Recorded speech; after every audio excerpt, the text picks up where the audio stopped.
Calígula, el emperador más odiado, con más mala prensa, definido como un depravado sexual por historiadores como Tácito y Suetonio, que no lo conocieron en persona, pero que escriben sus excentricidades.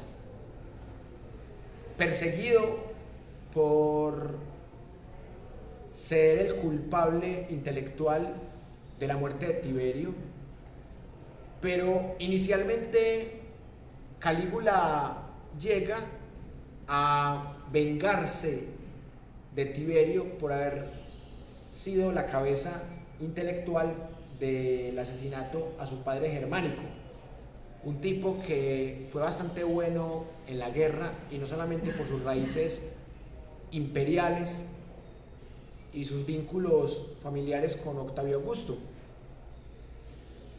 Calígula era el emperador romano más divertido y de los que menos duró en el poder.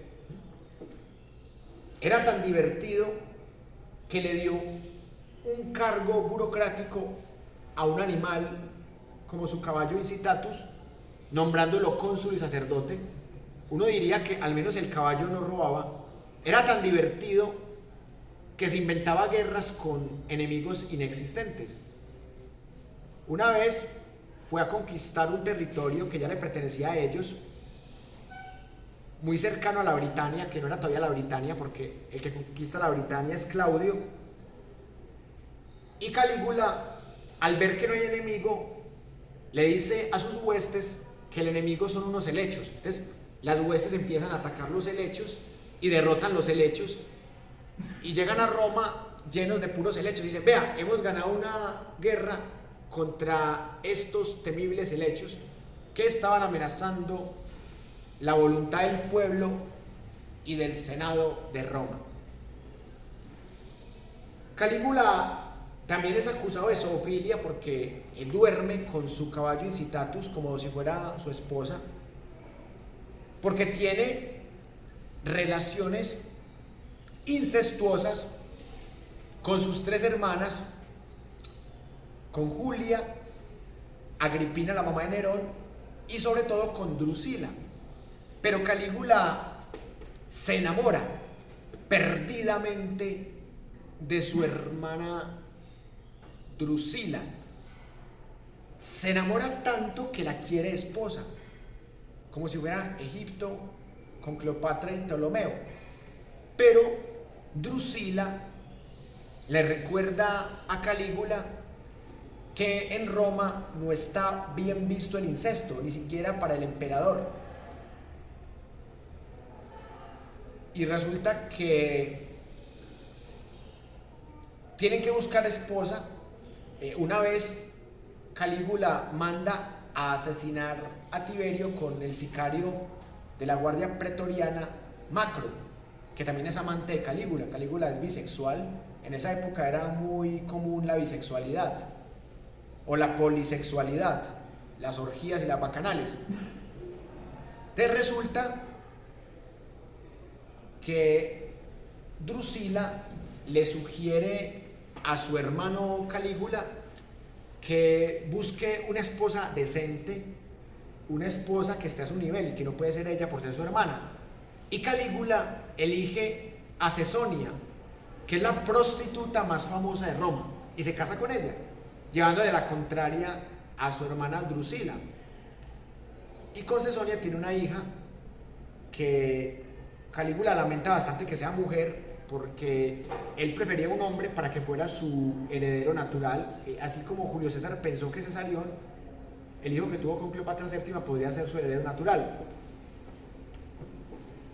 Calígula al principio no le va tan mal, porque el tipo es muy populista. O sea, el tipo empieza a decir bacanales todos los días y empieza a despilfarrar lo poquito que había dejado Tiberio, lo poquito que quedaba de Octavio Augusto.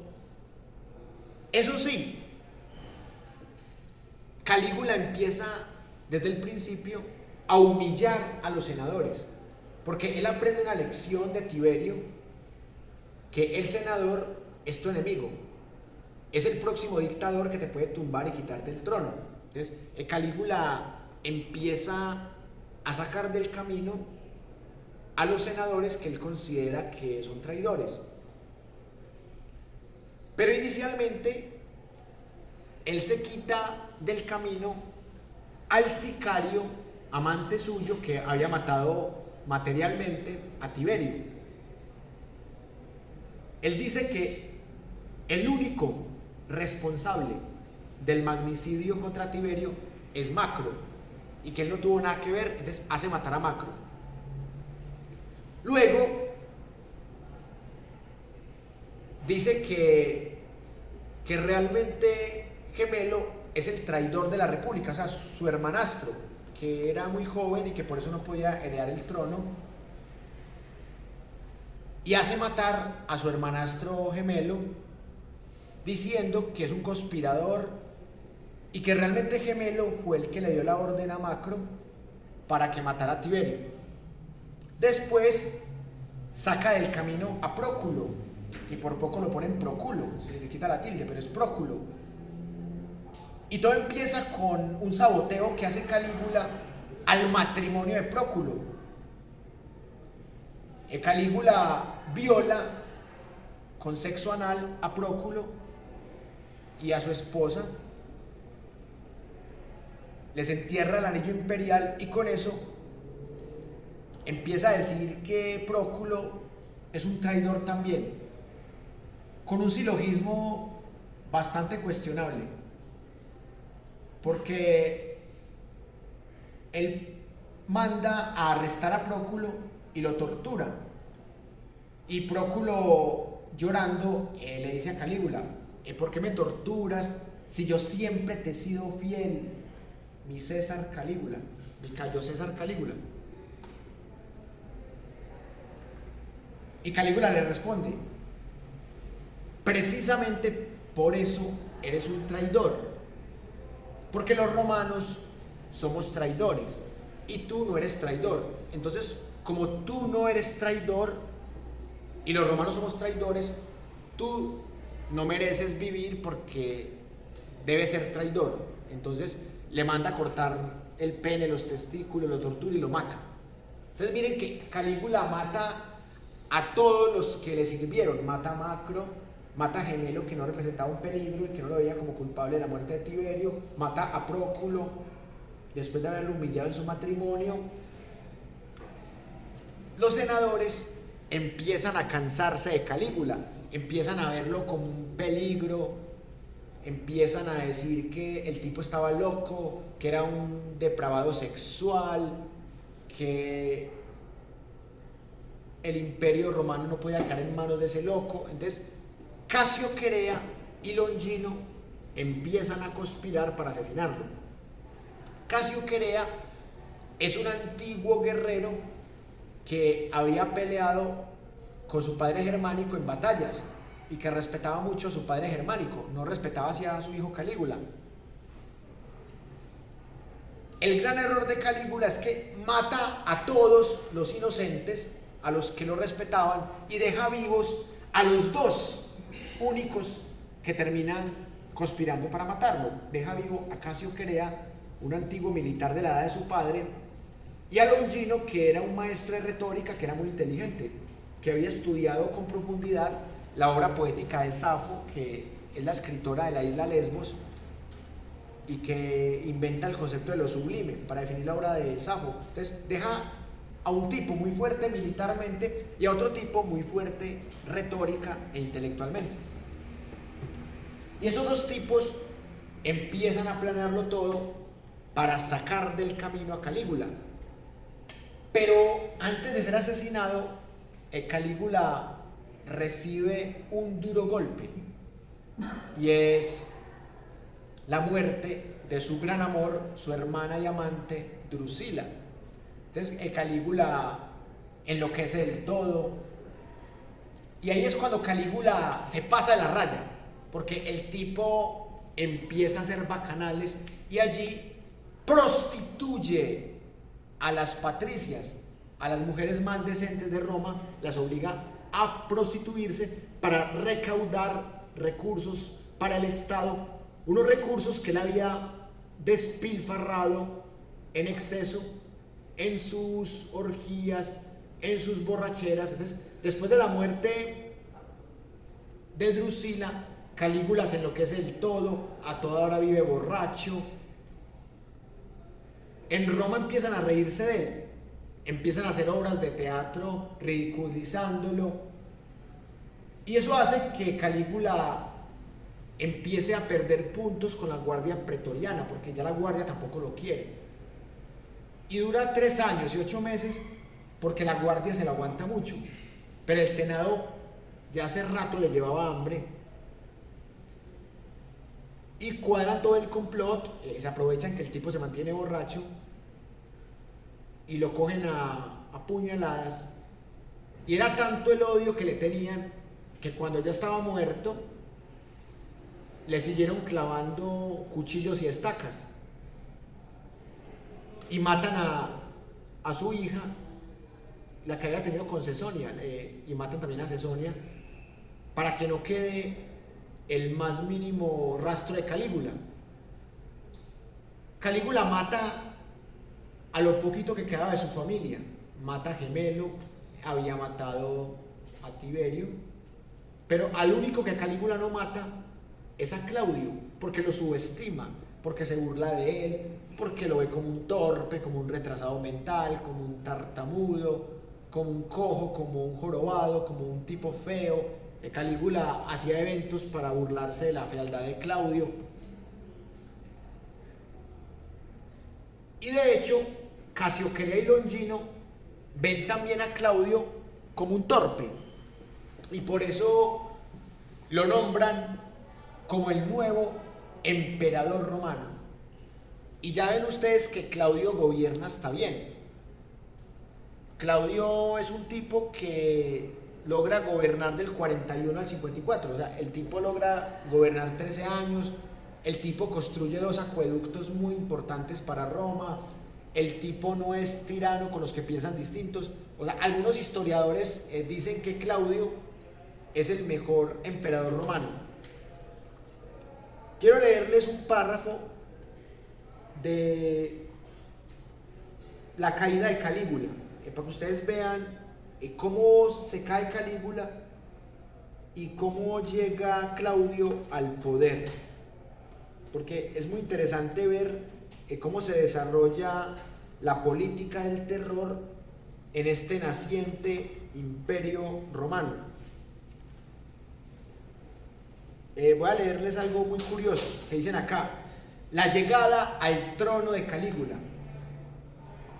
Cualquiera que fuese la muerte de Tiberio, el 16 de marzo del año 37, Cayo Julio César Germánico, conocido como Calígula, fue proclamado emperador y tuvo que decidir el modo en que debería tratar a su padre adoptivo. El pueblo celebraba su muerte y reclamaba que sus restos fueran arrojados al Tíber, o que su cadáver fuera arrastrado con un garfio y arrojado al río desde las Gemonias. El cumplimiento de las normas morales y religiosas que imponía las Pietas obligaba al descendiente y sucesor en el trono a rendir honores fúnebres a su antecesor. Así se concedió el funus publicum a Tiberio, y su cadáver se incineró según la costumbre en el foro y no en el anfiteatro, tal como reclamaba el pueblo exaltado. Calígula debía recuperar y ensalzar la memoria de su padre Germánico, en cuya fama y popularidad podría basar su política en un primer momento, pero a un tiempo y a pesar del sentimiento general contrario a Tiberio, que se había incrementado en los últimos años de reinado, debía conceder a su antecesor un funeral de Estado y salvar su recuerdo.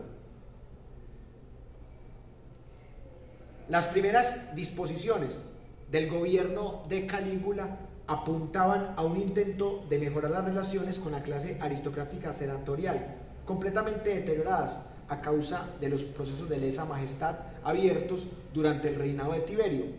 Calígula quemó, como había hecho su antecesor, los documentos procesales que habían quedado abiertos y trató de erradicar los temores de los caballeros o senadores condenados en el principado anterior. Al octavo mes de su reinado, a fines de octubre del año 37, Calígula contrajo una enfermedad que lo puso al borde de la muerte y a la que se atribuyó después, en la configuración literaria del tipo canónico de tirano, la causa de la locura del emperador. Suetonio fue el único autor que afirmó que Calígula padeció una enfermedad mental y por ella justificaba todas las extravagancias anecdóticas reunidas en su biografía. Pero, como bien advertía Tácito, las historias de Tiberio, Calígula y Claudio y Nerón se falsificaron durante sus reinados y se reescribieron después, bajo el influjo de los todavía frescos motivos de resentimientos. Aunque se discute acerca de la locura del Princeps, todos los historiadores están de acuerdo en su caprichosa gestión financiera, en su insensibilidad cultural, en su obsesión por las ceremonias y en su ineptitud política. Su principado eliminó los últimos vestigios de democracia que perduraban en el gobierno romano. En todo caso, durante la enfermedad de fines del año 37, se planteó el grave problema de la sucesión del recién nombrado Princeps. El candidato más evidente era Tiberio Gemelo, propuesto por Macro y Silano, prefectos del pretorio que habían colaborado en el ascenso al trono de Calígula. Sin embargo, Calígula tomó su primera decisión como soberano autónomo y nombró a su hermano mayor, Drusila, heredera de sus bienes y del imperio, de tal modo que la convertía en la transmisora del poder, bien a su marido Marco Emilio Lépido, con el que Calígula mantenía una estrecha amistad, o bien a los posibles descendientes de la hermana de 22 años que pudiese tener. La consideración hacia sus tres hermanas, que se plasmó en su inclusión en efigies monetales y grupos estatuarios y en la concesión de honores que correspondían tradicionalmente a la esposa del emperador, se justificaba por la necesidad de preparar al pueblo para que aceptara el trono de las descendientes de cualquiera de las tres. A partir de la exaltación de la rama femenina superviviente de su familia, se generaron las acusaciones de incesto imputadas a Calígula, a las que se unieron imputaciones de depravación sexual que forman parte de la recreación del estereotipo histórico literario de todo gobernante odiado. Como consecuencia de los problemas de sucesión tan tempranamente planteados, Tiberio Gemelo fue incitado al suicidio y se eliminó también al prefecto del pretorio y confidente del emperador Macro y al senador Silano, que lo habían apoyado. Drusila murió inesperadamente el 10 de junio del año 38, fue la primera mujer divinizada de la historia de Roma. Y ya después del año 38, ya Drusila terminó de acabar con la mente de Calígula, porque después de eso Calígula incurrió en la ya mencionada tiranía desmedida, en excesos, despilfarros, en extorsiones, prostitución a las patricias. Incluso Calígula se atrevió a recuperar algunos cultos orientales que en ese momento tampoco se vieron muy bien. Entonces Calígula realmente termina asesinado, y en esta pintura con óleo podemos ver toda la escena que retrata cómo fue asesinado Cayo César Calígula. Y recordemos que Calígula era un tipo bastante excéntrico y que el tipo fue diagnosticado por algunos psiquiatras como megalómano. La megalomanía es un ego multiplicado por 1.000.000. O sea, cuando usted, por ejemplo, dice que alguien es soberbio, es porque tiene un ego muy alto. Y a Calígula le diagnosticaron un ego muy alto, pero multiplicado por 1.000.000, porque mega es un prefijo que significa millón.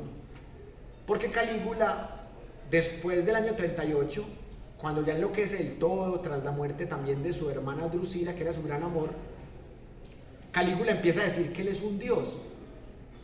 Ya ni siquiera que es un semidios, él dice que él es un dios, y que como él es un dios, tiene que hacerse todo lo que él diga, incluyendo matar al que él quiera, prostituir a la mujer que él quiera. Y Calígula también es un tipo que se la pasa borracho, que se vuelve más peligroso. Y por eso es tanto el contraste que hay entre Calígula y Claudio, porque Claudio termina como un sabio, siendo considerado como uno de los mejores emperadores o uno de los menos malos. Pero el gran talón de Aquiles de Claudio es su debilidad ante las mujeres, ante sus esposas, porque Drusila, por ejemplo, ya está muerta, pero queda Agripina. Agripina, que es la sobrina de Claudio, se casa con él. Pero cuando Agripina se casa con Claudio, ya Claudio tenía la fama de ser un idiota con sus esposas, porque él se había casado con Mesalina y ella pues, fue la que compitió por ser la mayor prostituta de Roma. O sea, su esposa claramente lo engañaba, se burlaban de él, lo ridiculizaban por ser tartamudo, por ser cojo, por ser jorobado, por ser gordo, por todo. Y después de Mesalina, Agripina hace lo mismo. Agripina se burla de él, hasta el punto de que Agripina lo termina mandando a matar solo para que su hijo Nerón, de apenas 16 años, se monte al trono de Roma. Y ya con Nerón llega un regreso a Calígula, porque Nerón empieza a hacer incendios, Nerón empieza a perseguir las sectas cristianas, Nerón mata a todos los que piensan diferente. Nerón termina matando a su madre, Agripina, después de 3 intentos fallidos. Le dice que es una traidora y que si prefiere suicidarse, como Tiberio Gemelo, el hermanastro de Calígula, o si prefiere que sus hombres la maten, ella elige que los hombres la maten. Entonces, Nerón termina siendo el rey del despilfarro, mucho peor que Calígula. Y aún así, Nerón gobierna 14 años, porque Calígula gobierna apenas 3 años con 8 meses. En esos 14 años, Nerón lleva al Imperio Romano a una tiranía, tanto así que el circo romano funciona de una manera muy despiadada. Si alguien no es capaz de hacer reír a Nerón, Nerón se lo tira a los leones. O sea que los descachados todos terminaban a los leones. Los cristianos perseguidos en esa época eran tirados a los leones. Por eso hay una canción del grupo polaco Behemoth de death black metal que se llama Cristianos a los leones, recordando que Nerón era el que tiraba a los cristianos a los leones. Profe, y si yo estoy mal, creo que la Nerón no menciona en la Biblia o no sé. Pues a Nerón lo mencionan en varios textos apócrifos, porque el Antiguo Testamento obviamente no. Pero recuerden ustedes que el Nuevo Testamento tiene unos textos apócrifos y que los evangelios son mucho después de Jesús, los evangelios que aparecen en el Nuevo Testamento. Entonces, Nerón no solamente se menciona en la Biblia, en los textos apócrifos de la Biblia, sino que también se menciona en la historia católica como el peor. Habiendo sido más escandaloso Calígula, Nerón queda como el peor porque Nerón oficialmente es el primer emperador romano que persigue brutalmente a las sectas seguidoras de Cristo, que todavía no eran claramente una religión, eran unas sectas.